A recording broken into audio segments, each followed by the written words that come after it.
All right, what is going on, everybody? Welcome to episode 1 of the Fantasy Football Dynasty Rebuild. So, this is a new series. We want to do it for a couple seasons now and finally feel like it's probably the best time. So, to give you an idea about what this series is going to be like, it's not going to be like your typical, fantasy football podcasts or shows that you listen to where people are going to talk about, their favorite receivers to start, running backs to start, people to sit, sleepers, things like that. This is essentially me showing you my team, right? Through a full 14 game season and then the playoffs or toilet bowl, whatever that might look like in the future. Essentially showing you who I choose to start, maybe some transactions that we do along the way, some standout guys, some disappointing guys, things along that territory, right? So I'm gonna try to upload it either every Wednesday or every Thursday. So it'd be either a Wednesday afternoon, Thursday morning, ideally. I think it's just going to depend on if I have somebody on the waiver wire because waivers for us don't clear until Wednesday. So I don't want to make a video on Tuesday saying, I'm going to try to get this guy on the waiver. Don't get him. And then the next video that comes up isn't going to kind of showcase it. So we'll kind of just play that one by ear, see just kind of what happens, right? So I think we should dive into it. This is episode 1, and we're consider it technically week 0. So how we're going to do it is the following week, once it concludes, that's going to be the week, right? So next episode is going to be technically week 1 because we're going to recap how we did on week 1, how our team performed, the transactions we're going to make going into week 2, and things like that, right? So let's just dive into it here to cover the team. So this is my team name, right? Big women, they're big money, big women, big fun. Um, Overall, last season our team didn't really do too great. We had the second overall pick in our league. I believe, if I can remember, I think we finished right around like 4-12. That wouldn't be right. 4-10 was our record. I think the person right above us, or technically below us, finished either at 2-12 or 3-9 or 3-11. So they just got that number 1 pick over us. So hopefully this year we can kind of turn the tables around, right? I think number 1 thing is, the goal that we have this year. I think it'd be a little dumb to say, yeah, we had the second overall pick this year, but now we're going to go actually win the championship. I think for right now, we should kind of temper some of those expectations. The goal right now is to just make the playoffs, right? Whether that's as the 6th seed, 5th seed, a top seed, 1 or 2 to get that bye would be pretty good. So this is a 10-team league. We used to have 12 teams, but 2 people dropped out, and rather than finding 2 random people to join a dynasty league, we just ended up cutting it down to 10. So let's just dive into what this episode is going to really consist of, and that's our team overview going into the first week, showcase our matchup, and then we'll touch on some other stuff as well, right? So first and foremost, for our quarterback, we're running with Justin Herbert.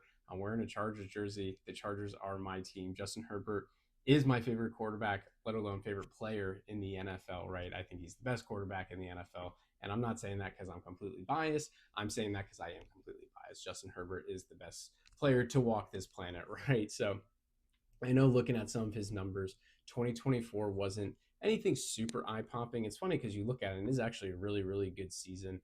Fumbled it a couple times, but he almost still had 4,000 passing yards, and they really turned it up towards the second half of the season of having him throw the ball and kind of disbanded that run game a little bit. 23 touchdowns isn't really what you're looking for, but that 3 interceptions is huge, just on a confidence level and knowing that he's not going to get those points taken away, right? I think 2023, you consider that almost like a wash year. That team was so terrible, but also the amount of injuries that they had. He didn't even finish the season because of his own injuries. But, 2022, 2021, even his rookie year in 2020, he was amazing. Over 4,000 passing yards, at least 25 touchdowns in each of the seasons. The interceptions were a lot for it, but, when you're throwing at such a high clip and such a high volume like he was, that might just end up happening. But hoping for that bounce back year. They have Keenan Allen back, Lad McConkey on a second year, Trey Harris, Keandre Lambert Smith. It's seems like he could be trending in the right direction. So he's our quarterback now. He's going to be our quarterback probably every single week besides a bye or bearing some sort of injury or whatever. So going to our running back, we have Chase Brown. He's going to be our RB1 this year. Obviously, he burst onto the scene like crazy. If you see here, This is how I got him. I traded Tyreek Hill and a fourth round pick for Chase Brown. I'm very deep at the wide receiver position, at least in my opinion, I am, but I really needed that really good, RB1 cemented on his team. And I was able to go out and get Chase Brown before all the offseason hype, before all the talks about him. It did cost me Tyreek Hill and a fourth round pick. That doesn't really mean too much, but, he's hopefully going to be our running back for at least the next couple of years, right? So next up, we got Marion Hampton as our RB2. If he wasn't drafted by the Chargers, I was probably still going to take Hampton as the second overall pick that I did have, and it just so happened to go into the Chargers. So we do have the stack with Justin Herbert and Hampton. There was a Najee Harris injury. He's cleared to play this week in Week 1, but I wouldn't be surprised if Hampton is still getting at least 18 to 20 carries in that first game. They might cut him back a little bit, give Najee some work as well, but overall, I think he's in a position to be, a really, really good running back. Next, we have Chris Olave as our wide receiver one. This is kind of an iffy decision, right? Obviously, his first 2 seasons, he had those 1,000 receiving yards and not the most touchdowns, but a lot of yards per catch and a lot of targets on top of that. 2024 was a terrible year for him. He barely stayed on the field. He had some games where he really did deliver, but overall, he had nothing to really write home about. It was pretty much a forgotten year for him. Obviously, now the Saints are probably the worst team in the NFL. Still hoping that with Spencer Rattler as their quarterback, that Chris Olave can be that safety blanket for him, still rack up a lot of those PPR receptions.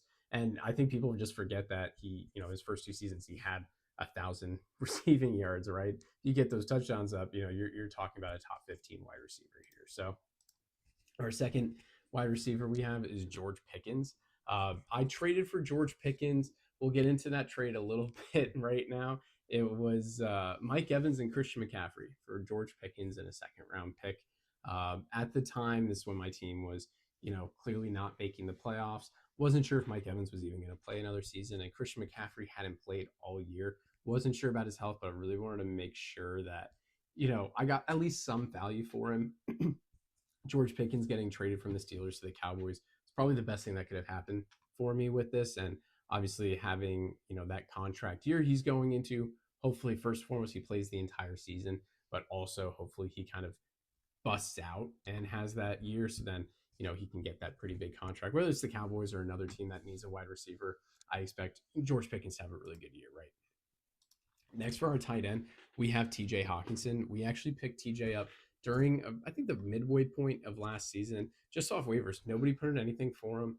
And I was really surprised by it. Obviously, he was coming back from that ACL injury, but if you see, within those the last 3 out of the last 4 years before that injury, he was a top 5 tight end. So I think it was kind of dumb that nobody even wanted him. So I just scooped him up and think he could be a pretty good tight end for our team moving forward. He had some pretty good weeks, and with JJ McCarthy, hopefully he can be that, kind of we talk about that safety blanket, right? So next up, we got Tony Pollard. Tony Pollard was actually pretty surprising for me last year. I didn't expect him to kind of have the season that he did have last year. He was kind of somebody that I drafted a little bit later. I think it was in the 8th round of our draft, and obviously he took over that backfield for the Titans. Had that 1,000 yard season, only 5 touchdowns, which is always kind of disappointing. You really want to rack up those touchdowns. The yards are great. Getting 1,000 yards is kind of like that baseline, but you really want those touchdowns as well to kind of boost that. So wasn't sure about him going into this season, and of course with the injury to Tajay Spears, that Tony Pollard's set to just lead this backfield again for at least the first 4 weeks, but probably for at least the first 9 weeks, if we're really being honest, until they want to go that bye week and maybe reevaluate what they're going to do. But again, a pretty good flex option that we do have. Next, we got Jerry Jeudy. I wasn't sure about how I felt about Jerry Jeudy, but he was someone I drafted and just kind of stashed him on my bench. I mean, you look at his age, and he's still a very, very young wide receiver, even though he's been in the league since 2020.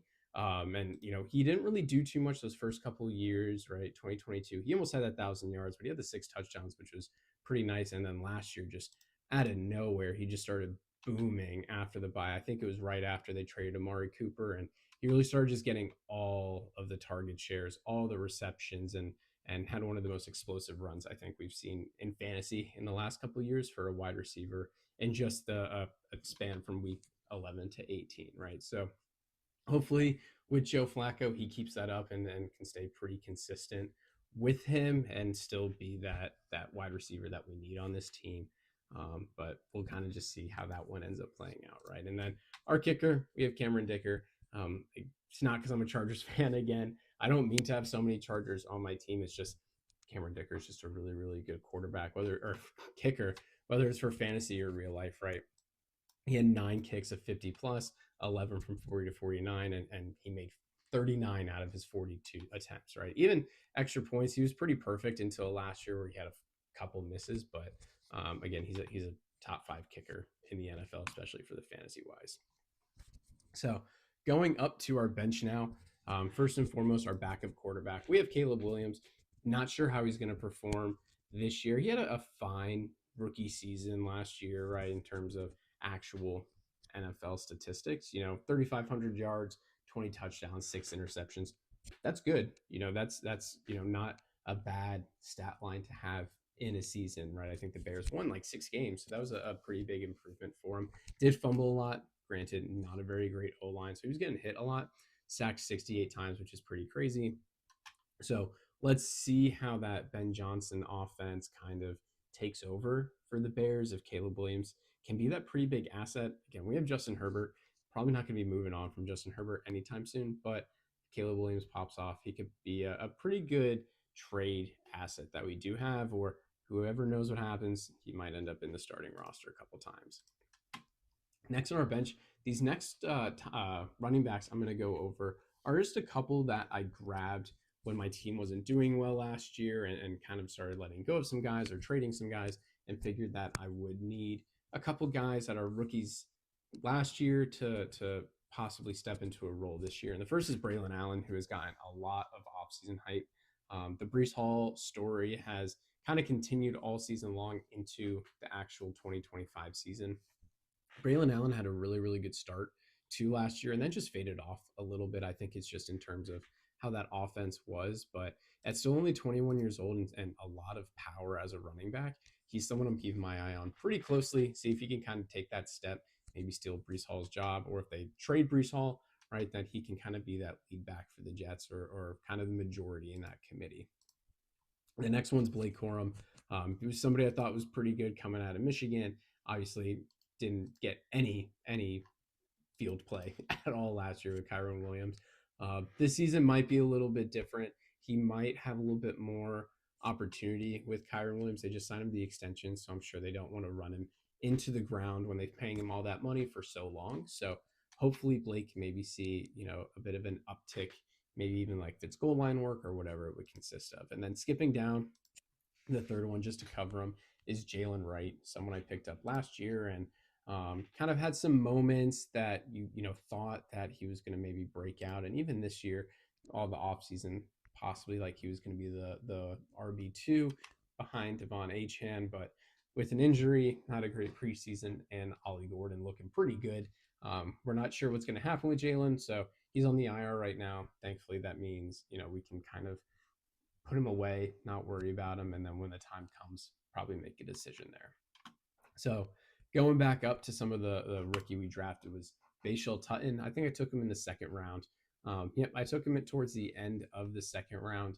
Thought he might be a pretty good one to take in terms of that Jags backfield. It's a little bit interesting, obviously, when you have a new GM, a new head coach, and they draft a running back, they want to use that running back. So we'll see what happens with Travis Etienne and Tank Bigsby. I don't think Tutton's going to get a lot of work early on in the year, but hopefully as the season progresses, he can, kind of make a name for himself on that offense. The biggest thing for him is the fumbles. That was his problem in college. So as long as he can secure the ball, he should be pretty good to go. Next, we got Austin Eckler. Wasn't sure if I was going to keep Eckler on this team. I actually traded for him last season after he had, I think it was a monster game. I think it might have been early on against Cincinnati. He had a pretty good game. Or could have even been against the Giants. He had a pretty good game, but I picked him up. I traded for him, used a second round pick and Quentin Johnston for him. Maybe it was a little bit of an overpay, but looking at it now, it's probably great that I still have him. I was thinking about dropping him or trading him, and felt like he was just a little too good to drop still. Obviously, with the trade of Brian Robinson, Eckler's RB1 on that Washington team, not sure how long that lasts for. I mean, he's 30 years old. And, even when he was in his prime with the Chargers, you see, he was never a 1,000 yard rusher. He was more so with that passing game, even when he was, one of those top fantasy running backs. So we're going to see what happens with him. Just keep him on the bench for now. If he breaks out week 1 and continues that into week 2, very likely he'll be playing in week 3, right? So next is someone that we just picked up, and that's Damian Pierce. Obviously, with Joe Mixon, not sure what's going on with him and his injury. Pierce and Chubb are expected to kind of lead the backfield together. I think Pierce has a little bit of a higher ceiling than Chubb just because of Chubb's injury and a little bit more on his age and the wear that he does have. Damian Pierce, he had some injuries as well, but think that he can have a chance to kind of get some work in. Not sure. He's a pretty low value guy that I have. I didn't spend any money on him to get him. So if he doesn't show out, I'm not really too disappointed. We'll just drop him and not worry about it. But I do think that he's a good candidate to maybe be a flex guy if we need it, right? And that's kind of where Rachaad White falls into. I was pretty high on Rachaad White after he finished as the RB4 in 2023. And then Bucky Irving showed up and that changed everything. So Rachaad White still had a lot of touchdowns. He had 9 touchdowns. He had 1,000, just got it, but he had 1,000 total yards. So he does still have some value.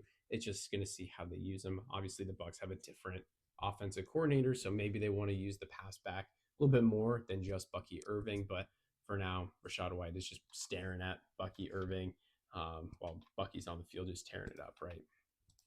And then we have Jalen Lane. I didn't draft Jalen Lane. I actually picked him up on waivers because he was dropped, but I'm hoping Jalen Lane has some pretty big moments. I know he's going to play week 1. I hope that he gets a lot of targets from Jaden Daniels or at least a couple looks, or if he only has a limited amount, that he makes the most of it, right? So he's somebody that I can see being pretty electric on this team.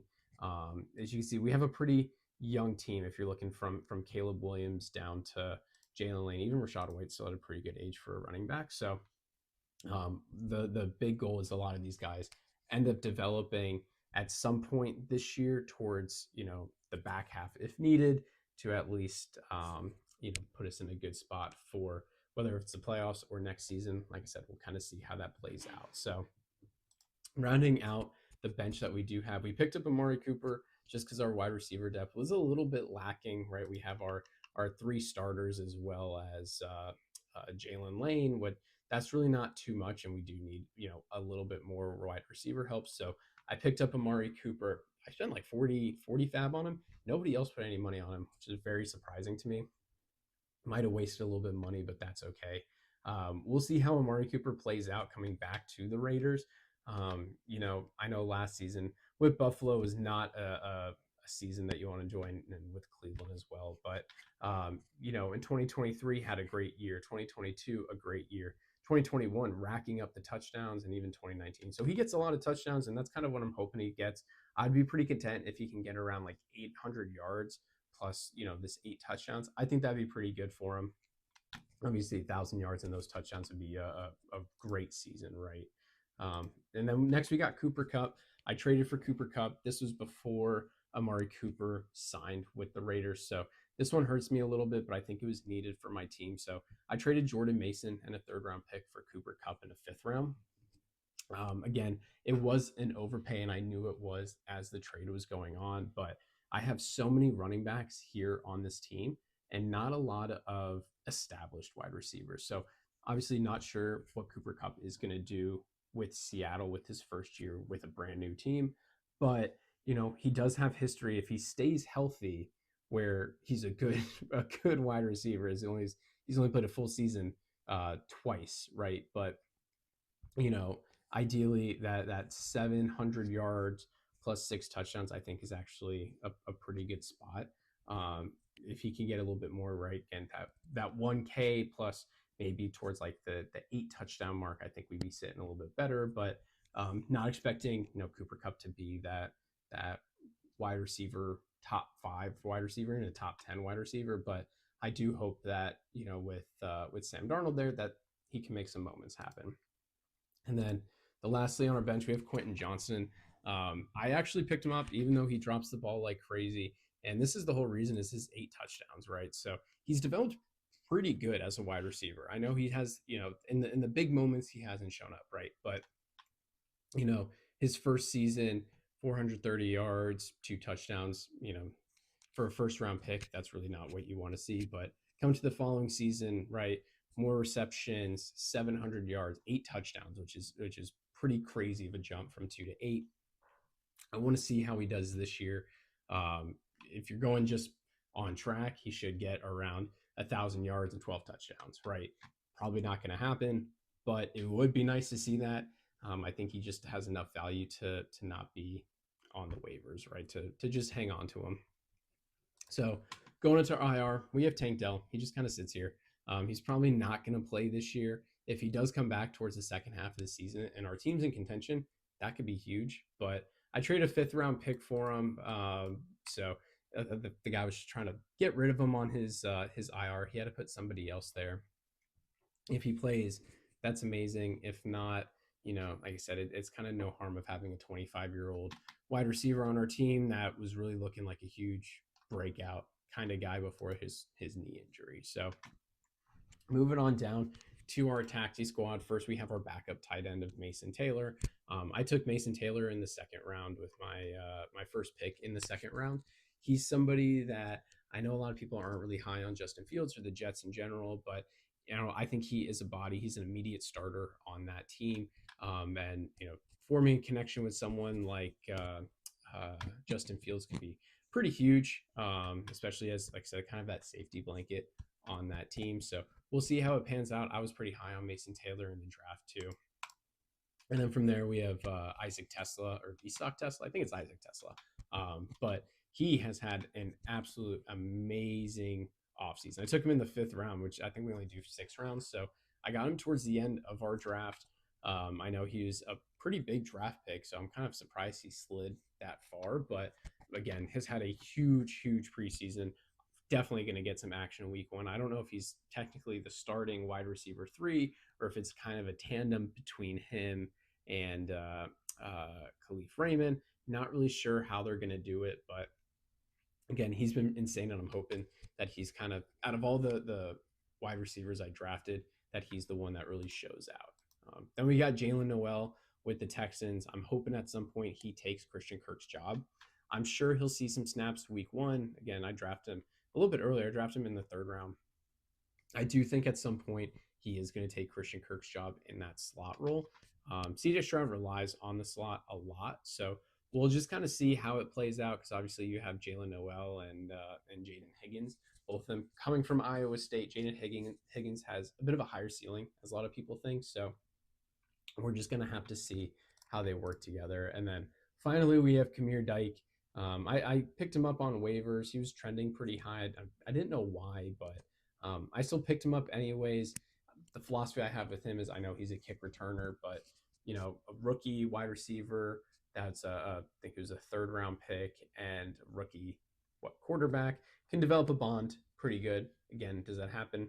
Not really sure if it will, but I felt like he was somebody, again, I needed the wide receiver, so to just have him. So that's going to be our team here. Let's jump into our matchup for this first week. So we're playing our boy Logan. I won't Clay no games. He is a Packers fan.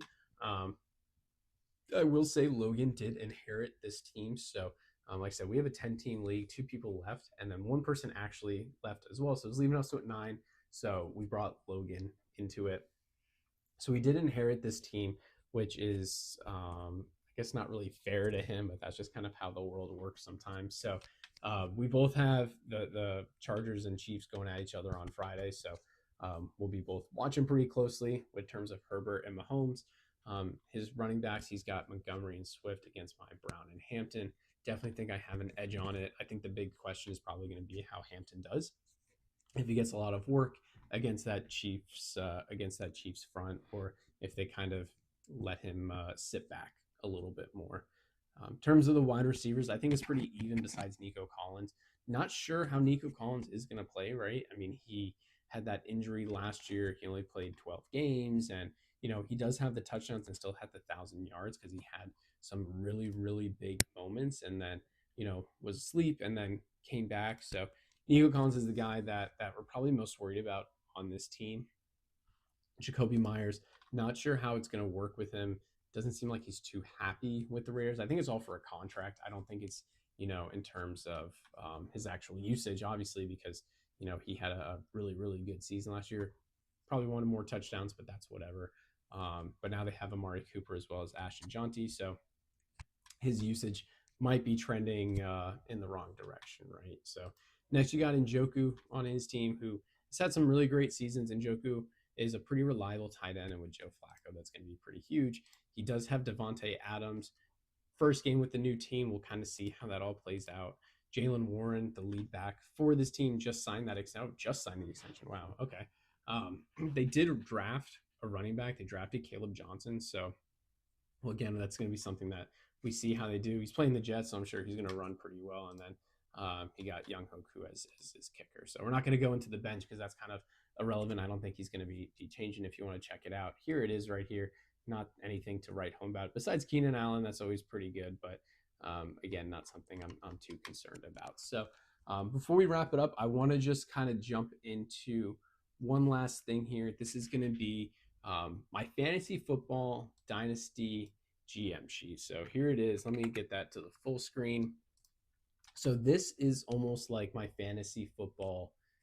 This is kind of what it says. It's my dynasty general manager sheet. So this is something I update every couple weeks. Whether if I make some changes to the team, ages, my concern level, projected record for my team, players I want to cut, positional needs, rookie draft targets, things like that. So essentially what this covers is my player, their position. I like to track their age with it. I think anywhere between 20 years old and 26 is kind of a sweet spot. You don't really have to be concerned about their age. Sometimes in the running back department it's possible, but not really too much.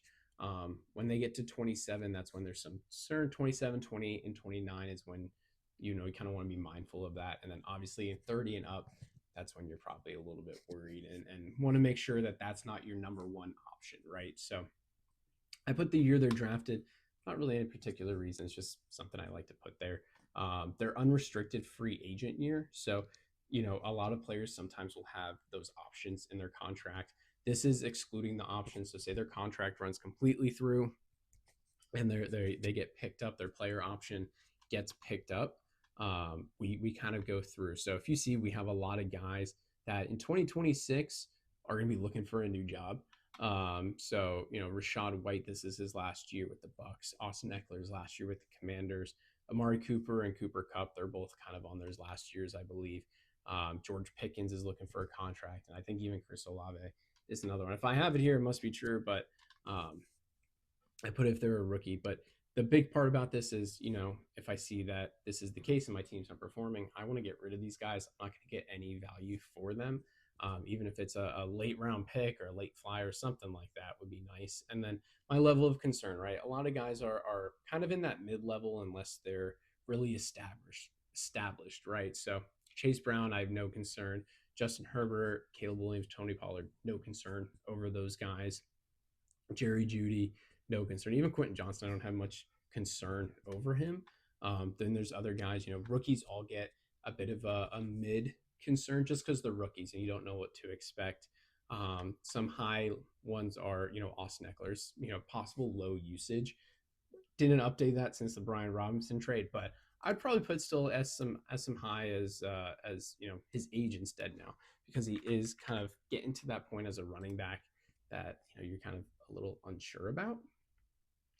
Actually, no, I had that under Rashad White. Yep. So we had Eckler under age, and then Blake Corum's a big one. Low usage. Jalen Wright, low usage. Amari Cooper's age. Cooper Kupp injury. Even Olave, I have as a mid with Hawkinson for their injury, right? So this is the other part that I follow is my projected roster. So I have my starting 9, my bench, my stash, taxi, and then guys I have on IL. Technically, we could probably throw Jalen Wright on the IL, but it's not really a big concern. The bench guys are guys I'm ready to put in if I need to. The stash guys are some players I'm not sure how they're going to perform. Let's just kind of hang on to them. Taxi squad's obviously a taxi squad. So this is where I like to put my current record and my projected record. So last season, I think it was towards kind of like a midway point. I thought I was at least finished 6-8, finished 4-10, not really too far off from that. We haven't projected our 25 year yet. Usually, I'll put here obviously the players I want to cut or trade by the end of the year. Want to see how some of these guys perform first before I start kind of selling them out and kind of having them down in the dumps. This is where I'll put my positional needs, which just from looking at it, I'm probably going to have to look towards, not sure, maybe tight end, possibly wide receiver. We're not sure about the positional needs. And then the rookie draft targets. Obviously, this is a little early in the college football season to be targeting certain guys.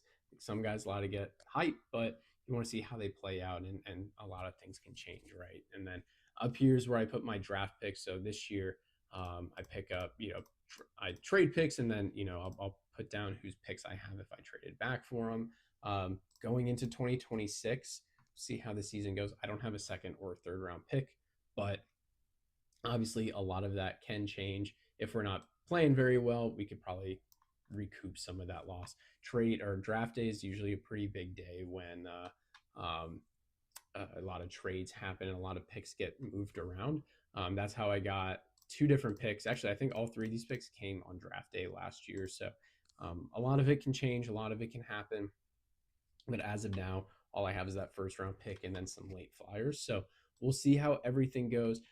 Probably a couple times during the season, I'll update you guys with this tracker sheet. Not as much to show you the players, because you'll see that week in and week out, but more so what we're projected, the players to cut, and kind of rookies and positional needs I'm targeting. So let's head on back to the actual team and kind of wrap everything up. So let's see how everything goes this week. I'm feeling pretty good about my team this year. I know the projection's only, 100, about 124 points, but projections change week in and week out, right? So I appreciate you guys watching episode 1 here. If you enjoy, leave a like down below. Leave a comment if you think my team is good or if my team is trash. I'd like to know your opinions on it, because I think my team is actually pretty good. We'll see what happens. I think it's a bit of a sleeper team, but yeah, leave a comment, and then make sure you subscribe to get notification about next week when we upload. See how we did week 1, and